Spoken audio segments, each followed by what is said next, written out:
ទើបចូលកាន់តំណែងលោកឈួនសុវណ្ណារាមេប៉ុស្តិ៍នគរបាលច្រកភ្នំដិនរងការរិះគន់ថាបានប្រើឋានៈតួនាទីនិងអំណាចដើរប្រមូលលុយលោកឈួនសុវណ្ណារាបានក្រាលឡើងកាន់តំណែងជានាយប៉ុស្តិ៍នគរបាលអន្តោប្រវេសន៍ច្រកទ្វារអន្តរជាតិភ្នំដិនកាលពីថ្ងៃទី31 ខែតុលាឆ្នាំ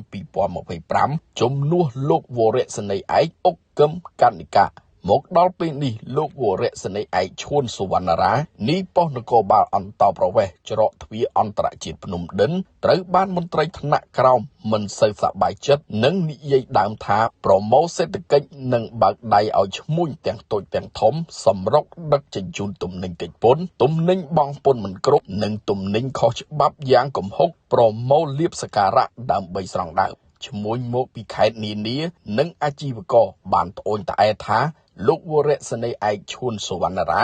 នាយប៉ុស្តិ៍នគរបាលអន្តោប្រវេសន៍ច្រកទ្វារព្រំដែនអន្តរជាតិភ្នំដិនប្រមូលលុយគ្មានចន្លោះដោយគ្មានឈ្មោះណាហ៊ានរំលងលោកឈួនសុវណ្ណារានាយប៉ុស្តិ៍ដែលទើបឡើងកាន់តំណែងថ្មីនោះបានឡើយប្រភពពីអាជីវករនិងក្រុមឈ្មួញត្អូញត្អែថាពួកគាត់បានបង់លុយតាមកំណត់របស់លោកវរៈសេនីយ៍ឯកឈួនសុវណ្ណារានាយប៉ុស្តិ៍នគរបាលអន្តោប្រវេសន៍ច្រកទ្វារអន្តរជាតិភ្នំដិនទើបដឹកជញ្ជូនទំនិញឆ្លងដែនពីប្រទេសវៀតណាមចូលមកប្រទេសកម្ពុជាបានដោយរលូនហើយគ្មានឈ្មោះណាហ៊ានតវ៉ាជាមួយនឹងលោកវរៈសេនីយ៍ឯកឈួនសុវណ្ណារាឡើយនេះ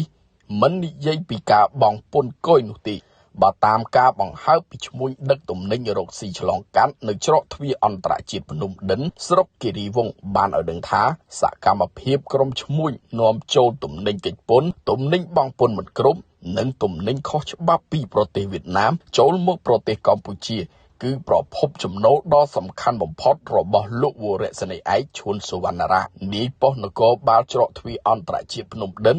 និងបពពួកធ្វើបានយ៉ាងស្រុកស្រួលដោយហេតុថាប្រសិនបើឈ្មួញមិនបង់លុយលើតុក្រោមតុការកំណត់របស់លោកវរៈសេនីយ៍ឯកឈួនសុវណ្ណារានាយប៉ុស្តិ៍នគរបាលអន្តោប្រវេសន៍ច្រកទ្វារអន្តរជាតិភ្នំដិននោះទេគឺឈ្មួញទាំងអស់មិនអាចដឹកជញ្ជូនទំនិញចេញពីប្រទេសវៀតណាមចូលមកប្រទេសកម្ពុជាបានឡើយអញ្ចឹងនៅច្រកទ្វារអន្តរជាតិមួយនេះការសាងភាពល្បីល្បាញប្រព្រឹត្តរបៀបនេះអំពើពុករលួយក៏ដោយសារតែមានការខុបខិតគ្នាជាប្រព័ន្ធសមត្ថកិច្ចគយសមត្ថកិច្ចជាច្រើនស្ថាប័នជាពិសេសនគរបាលអន្តោប្រវេសន៍ច្រកទ្វារអន្តរជាតិភ្នំដិននេះតែម្ដងប្រភពដែលស្និទ្ធនឹងលោកវរៈសេនីយ៍ឈួនសុវណ្ណារានាយប៉ុស្តិ៍នគរបាលអន្តោប្រវេសន៍ច្រកទ្វារព្រំដែនអន្តរជាតិភ្នំដិនបានបង្ហើបឲ្យដឹងថាដោយសារអាងមានខ្នងបង្អែករឹងមាំនៅក្នុងអគ្គនាយកដ្ឋានអន្តោប្រវេសន៍ទើបលោកវរៈសេនីយ៍ឯកឈួនសុវណ្ណារានាយប៉ុស្តិ៍នគរបាលច្រកភ្នំដិនមួយនេះហ៊ានប្រើតួនាទីនិងអំណាចបើកដៃឲ្យឈ្មួញនាំទំនិញចេញពីប្រទេសវៀតណាមចូលមកប្រទេសកម្ពុជាដើម្បីប្រមូលលុយតាមរបៀបពុករលួយសេចក្តីរាយការណ៍នេះសូមថ្នាក់ដឹកនាំក្រសួងមហាផ្ទៃនិងឯកឧត្តមវីសំណាងអភិបាលខេត្តតាកែវព្រមទាំងលោកម៉ែនលីស្នងការដ្ឋាននគរបាលខេត្តតាកែវ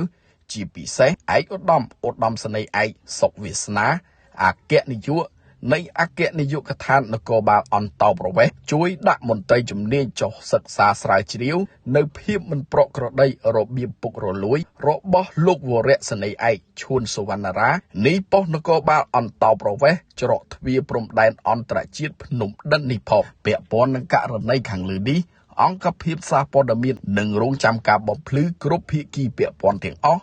រៀងរាល់ម៉ោងធ្វើការឬទំនាក់ទំនងតាមលេខទូរស័ព្ទ